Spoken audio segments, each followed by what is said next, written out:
CrystalStarStudio would like to thank Reset Games for providing this game to be reviewed.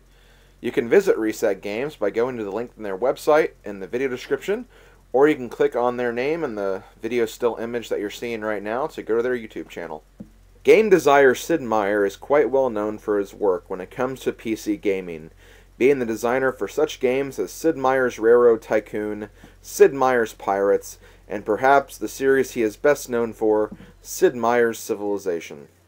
The Civilization series has spawned 5 flagship titles, a multitude of expansion packs, and various other games that have made the series a franchise that has sold millions and millions of copies. Most of these games have remained prominent as PC games, but in 2008 Sid Meier wanted to capitalize on the console audience and released Civilization Revolution to PlayStation 3, Xbox 360, Nintendo DS, and other cellular devices. How does this console installation compete with the tried and true PC installments?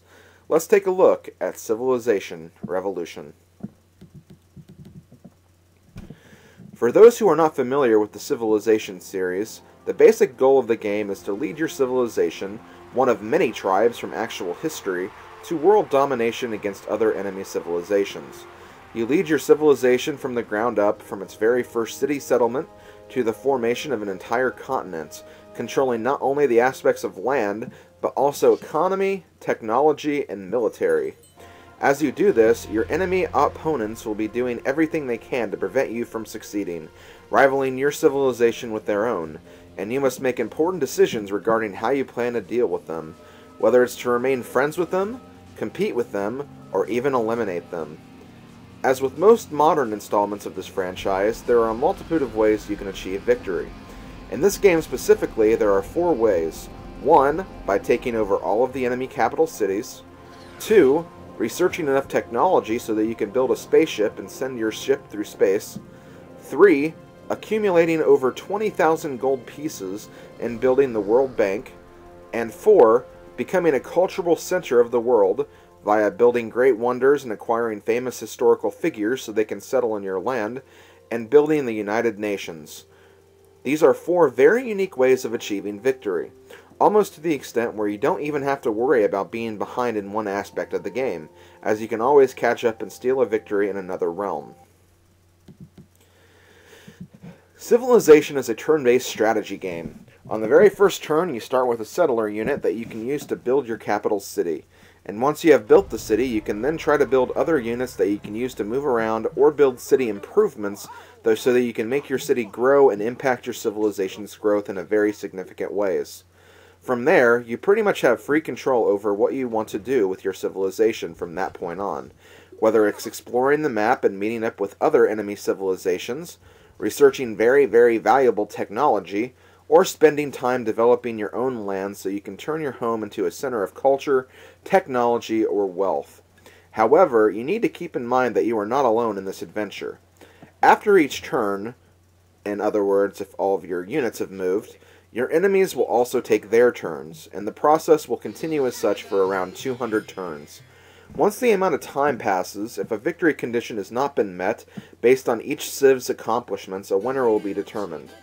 It always seems like your opponents will be working on a very specific victory condition, so it's important that you keep them in check, even if it's not the condition you are specifically working on. It's always beneficial to stay in the lead for all the victory conditions, but that may not be possible, especially in some of the harder difficulty settings. Because of this, you may need to alter your winning strategy a bit and stay alert at all times. Civilization is most well known for being a PC game, so playing this game with a controller may seem a bit odd at first. However, the developers did a great job of mapping everything to the controller in a way that you will easily remember.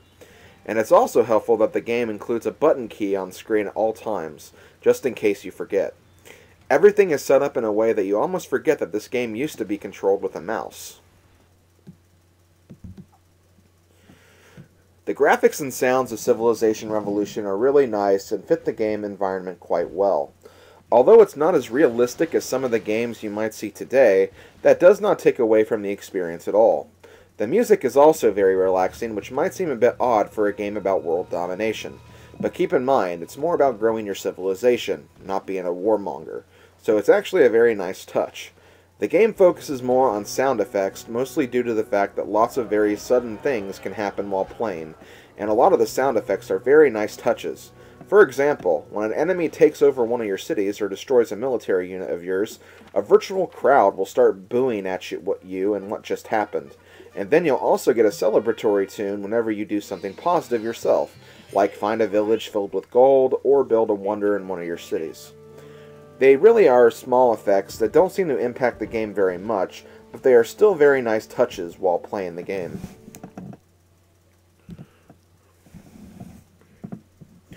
There are 5 levels of difficulty on Civilization Revolution, and each step you advance up, from Chieftain to Deity, the more difficult your experience will be. On the 2 easiest levels, your enemies are not very aggressive, and in combat you actually get a pretty nice bonus advantage over your rivals. On the harder difficulties, though, your enemies will seem to have a counter for every single thing you do, so you have to find ways to outmaneuver them on a more complex level. And if you can't seem to eliminate them or make dents in their forces, you may have to rely on a different victory condition in order to overcome what they throw at you. As for other modes of play, you can also play a variety of different scenarios that the game offers you, but many of these scenarios are just the normal games with a few alternate conditions thrown in, like more barbarians or each civilization starting out with a heavy ransom of gold. And as for multiplayer, there are a few online options. Unfortunately, there is no local play on the same console, such as Game of the Week, where you rank your performance on a predetermined map with players across the world. Once you finish the game, your score actually gets put on a leaderboard to be compared with the rest of the world and other owners of Civilization Revolution. You can also play against other players in the same map as different civilizations that compete against each other at the same time. However, I found that unless you know other players who have the game that you can schedule and set up a match between each other, you are probably not going to be able to find very many people through the random search option, which is one of the downsides I found from this package. In a way, I feel like Civilization Revolution is a much watered-down version of Civilization 4. However, I don't think that is necessarily a bad thing. If anything, it makes the game a lot less complex, allowing casual players who aren't that knowledgeable about the Civilization metagame to jump in and experience a part of what makes the Civilization series so engrossing. My only complaint about this package is that I wish the game could be a bit more customizable, in terms of how big you can make the map and how many opponents you have. The map for each game is not very big, and for the most part it seems like the same basic layout at all times. One big landmass and a few islands here and there. However, it's a very nice pick-up and play game for those who don't want to get completely enveloped in the Civilization experience you get from other games, and has a pretty steady learning curve as well. Each game takes approximately 2 hours to complete, and it may take a little longer based on certain conditions, but it's a game you can always just sit down and play for a while if you have the time. Definitely a great game that I recommend picking up, especially if you're a fan of the Civilization franchise, or if you've ever found the series to be too complex to get into.